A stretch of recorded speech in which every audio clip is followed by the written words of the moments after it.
The failed former Arizona gubernatorial candidate, Kari Lake, who insists she really won that election, she didn't, is apparently going to run for Senate. This is something we've been anticipating and waiting for. And even though she has, as of this exact moment, not made a formal public announcement, there is reporting that the paperwork has indeed been filed. Arizona ABC 15 reports Kari Lake files paperwork to officially run for U.S. Senate in 2024. Kari Lake has filed paperwork to run for the U.S. Senate. Lake filed a statement of organization Monday, which allows her to fundraise and campaign ahead of the 2024 election. Caroline Wren, senior advisor to Lake, confirmed recently that Lake will officially open her campaign with an October 10 rally. A former television anchor, Lake built a following among Republicans for her unflinching support for Trump and her steadfast promotion of false claims of election fraud.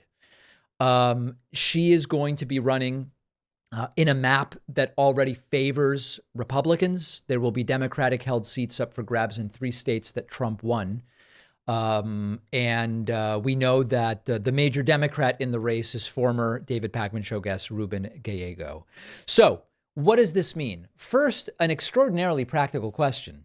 Kari Lake continues to insist that any day she's going to be given her rightful seat on the throne as Arizona governor. She insists she won and that any second her lawsuit or her audit or whatever, checking for bamboo fibers on the ballots, it's going to overturn and Katie Hobbs will be removed.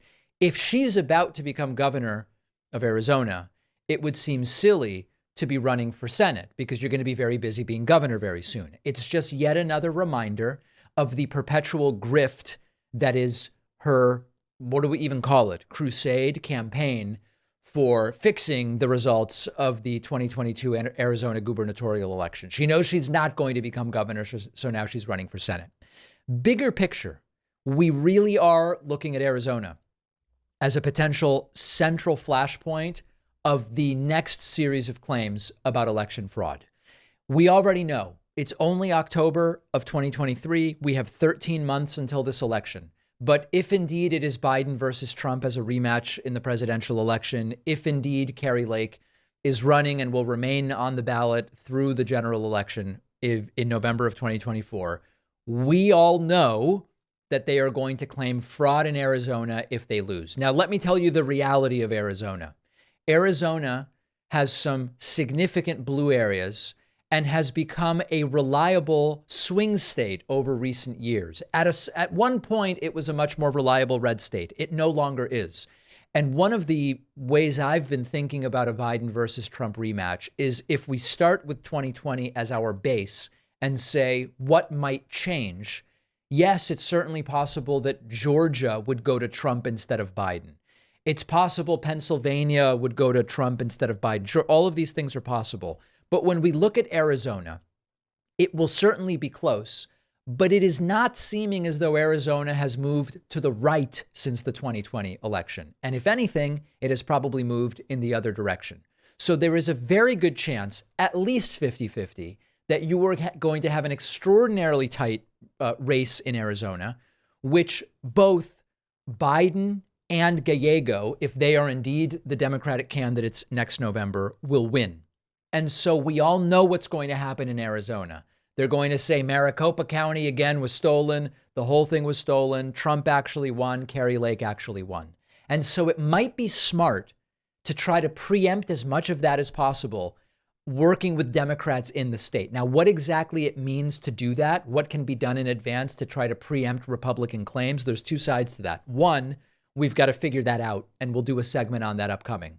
2, it kind of doesn't really matter what Democrats do. Republicans have decided Arizona is a nice target for them to claim we actually won even when they lost. So I anticipate chaos in Arizona, and I believe Kari Lake entering that race only makes it even more likely. In the interim, I'm actually sort of interested in what kind of a campaign she runs and how much of her campaign will be based on I actually would be the governor right now if we had fair elections, and therefore you should make me senator. Beyond that, I still am struggling to understand Kari Lake's qualifications and her actual policy positions, mostly because she's running on contrived social issues.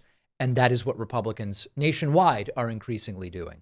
People in my audience who sometimes struggle with sleep. You know, you've got those habit-forming prescription medications, which sometimes have side effects. You've got your herbal remedies that often do nothing. That's why the go-to can be melatonin, which is clinically proven to work and without the side effects and the grogginess. Our sponsor, Beam, makes delicious nighttime hot cocoa drinks called Dream with melatonin to help you get to sleep.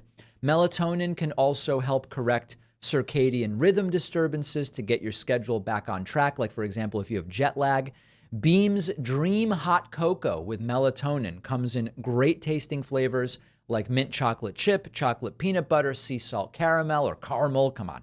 No sugar added, sweetened with monk fruit, only 15 calories per serving. My favorite is cinnamon cocoa. I'll just be upfront. It's great to have before bed sometimes. It's hot, very flavorful, but not overly sweet. It's just a soothing way to wind down, like an hour before going to bed. For a limited time, you'll get up to 40% off when you go to shopbeam.com/Pacman and use the code Pacman at checkout. The link is down below.